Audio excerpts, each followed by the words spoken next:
It's Dr. Nat here with Mari Smith. I have been a long-time admirer. She is an expert in so many things, Facebook, social media. She's an amazing internet marketer and just another beautiful, smart, blonde woman. So I'm very, very privileged to be able to interview you.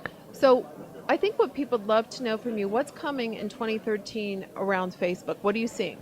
Well, obviously we saw some massive changes on Facebook in 2012 with the company going public and really moving more to a pay-to-play model, and basically you can't really get your content seen by that many people unless you're paying Facebook money. So, and then they had the timeline and so, new ad products. So, really big year in 2012. I think in 2013, the big major product announcement is going to be search. I know they've been working on it for quite some time. And thank God. Yeah, exactly, because it's really one of the areas that it's just so missing. I've always said for years, if you want to find anything on Facebook, Google it. That's funny. It's easier to find it on Google. But no, there's just a little bit of unrest in the community and thinking, well, gee, is Facebook search going to compete with Google?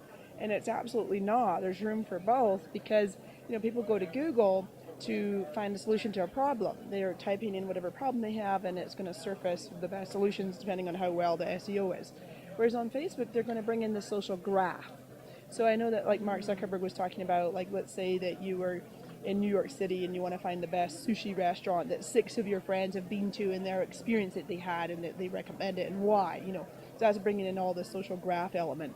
So also what I really love to see is the ability to search fan pages, because often fan pages are really like a blog. We're publishing content on a daily basis, but the fact that we can't really have a proper way to search the archives other than going through and scrolling down, which nobody really does, and well, it kind of disappears into cyberspace. I mean, I know I've recommended clients to use Get Satisfaction on Facebook because you can archive the content, but Facebook's never had anything like that. Correct, yeah, exactly. And I think it's a massive missing. And interestingly enough, I'm a big fan of groups, Facebook groups. I love to start and I belong to many, many different groups. And whenever I'm offering one of my own training programs, I include a closed Facebook group because it really enhances the community and has people, the members be able to network and mastermind with one another.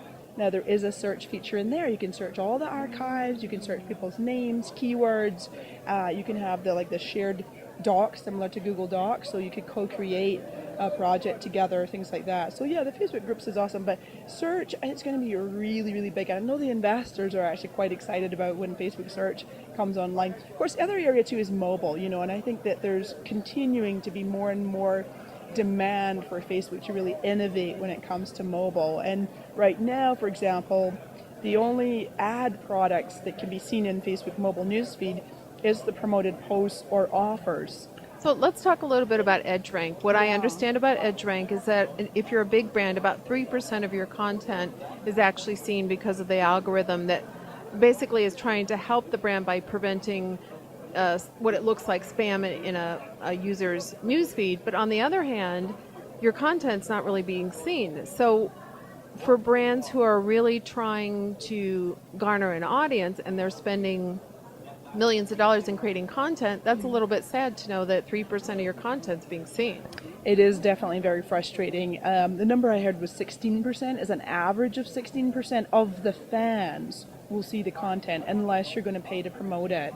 And it's funny, I always like to joke that I have Scottish genes and my parents are Scottish, and we have a reputation for being frugal, so if I don't have to spend money on promoting a post, then I won't. But so I look at all kinds of different organic ways, and I'm always watching what tends to get better traction in the newsfeed. And for a long, long time, it was always photo posts. And then in late 2012, Facebook changed up that algorithm, and then it's actually more like text posts. So we know many of us page owners noticed that the photos weren't getting as good. So then we mix it up now. And now I'll do text posts. Links are the least visible, so I would do a link, but I would X out the thumbnail, so then it's not going through as a link, it's going through as a status update. So lots of different organic ways that you can get more people to see your content. Also with promoted posts, I like to publish a piece of content, let it sit for about 24 hours, and then I watch when the organic comments start to taper off, then I go and promote it.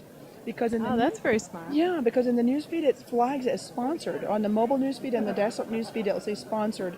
And I don't necessarily want to communicate the message to my fans, hey, I've paid for you to see this. Right, I want it as right. organic as possible, Yeah, you know? that makes sense. Yeah, yeah. And then sponsor stories, they're wonderful. They're only seen on the desktop, but you have that social element so you can see which of your friends have liked or commented. I like to do sponsored stories for video posts because then the actual video goes into the ad and people could click and play the video right there in the ad. Yep, that's Yeah. pretty cool. Anything else you want to share with us today? Well, really, speaking about videos, I'm really big on video, and I'm declaring that 2013 is the year of the video, and I have a webinar on January 24th.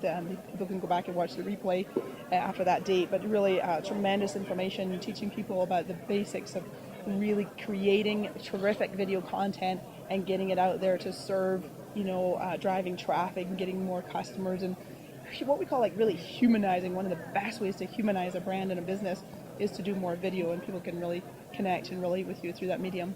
That makes sense. Well, you've heard it here from Mari Smith. She's one of the smartest women in tech I know, and beautiful. And we thank you very much for your time. My pleasure, Dr. Knapp. Thank you.